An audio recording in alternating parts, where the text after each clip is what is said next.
Hey everyone, and welcome back to the Door and Dock Solutions channel. Today, we're tackling a topic that's absolutely critical for anyone in logistics, warehousing or manufacturing: vehicle restraints. The loading dock is the heart of your operation, but let's be honest, it's also one of the most dangerous places. Every year, accidents from trailer creep, premature or even landing gear collapses cause serious injuries and massive costs. The old school solution: a couple of wheel chocks and a prayer. But we've moved way beyond that. Modern vehicle restraints physically lock a trailer to the dock, creating a powerful, stable connection that protects your people, your products, and your business. But with so many options out there, from manual bars to automated hooks, how do you choose the right one? It can feel overwhelming. That's why today, we're breaking it down into 4 simple questions to help you make the perfect choice for your facility. The most important factor, the one that everything else hinges on, is your loading style. Do you handle primarily live loads or dropped trailers? Let's start with live loads. This is when the truck driver waits, with the tractor still attached to the trailer, while your team loads or unloads. Because the tractor is connected, its weight acts as a counterbalance. This makes the trailer much more stable and greatly reduces the risk of it tipping or popping up when a forklift drives in. For live loads, the main dangers are trailer creep that's slow, danger shuffle caused by forklift movement, and premature departure when a driver pulls away too soon. For these scenarios, a rotating hook restraint that captures the trailer's rear impact guard, or rig, is fantastic. Vertical barrier restraints are also a solid, often more budget-friendly choice. They provide excellent protection against a truck pulling away unexpectedly. Now, let's talk about the higher-risk scenario: drop trailers. This is your classic drop and hook operation, where a driver detaches the trailer and leaves it at the dock, supported only by its landing gear. It's super efficient, but it introduces a whole new level of risk. Without the tractor's weight, the trailer is vulnerable to tipping. When a heavy forklift drives into the nose of an unsupported trailer, it can cause the front to lift up, or worse, a full-on collapse of the landing gear. This is called trailer appending, and it's a catastrophic failure.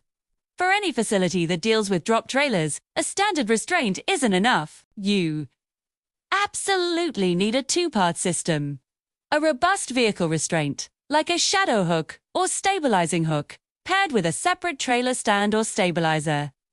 The restraint locks the trailer in place, while the stabilizer physically supports the front end, preventing any chance of tipping. Seriously, if you drop trailers, a stabilizer is a non-negotiable safety investment. Okay, so you've figured out your loading style. Now, let's fine-tune your choice with our 4 key questions. Question 1. What's the volume and speed of your operation? This determines your level of automation.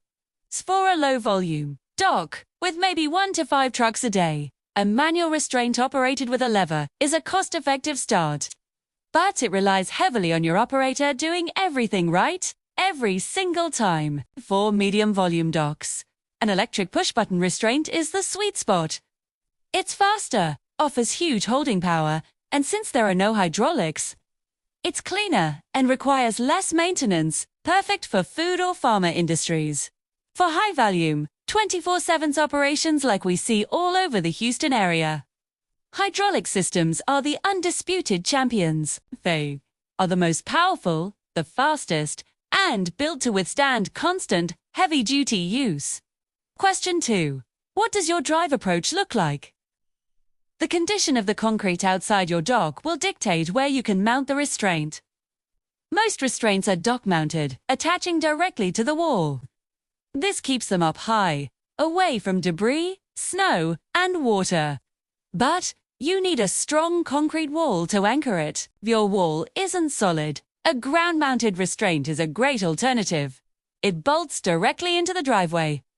The downside is that it's more exposed to damage from plows or flooding. For new construction, you might even consider a pit-mounted restraint. which is hidden away beneath the dock leveler, completely protected from the elements. Question 3. What kinds of trailers do you service? Not all trailers are created equal. Most restraints are designed to capture the rear impact guard or rig bar. This works perfectly for standard semi-trailers and dry vans. But what if you service parcel vans, trucks with lift gates, or other specialty vehicles that don't have a standard rig?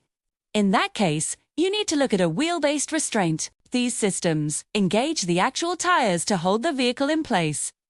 While they might have slightly less pull-away force than a hook, their versatility is a lifesaver for facilities with a diverse fleet.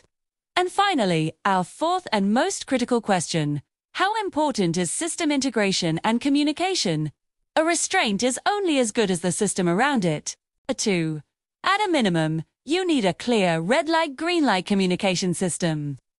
Green light inside for your dock worker means it's safe to enter the trailer. Red light outside for the driver means stop, you're locked in. But the gold standard for safety is interlocking. This means your restraint talks to your dock leveler and your overhead door. The leveler won't work until the trailer is locked. The door won't open until the trailer is locked. And you can't unlock the trailer until the leveler is safely stored away. Interlocks make it physically impossible to skip a safety step, essentially automating your compliance and giving you maximum peace of mind.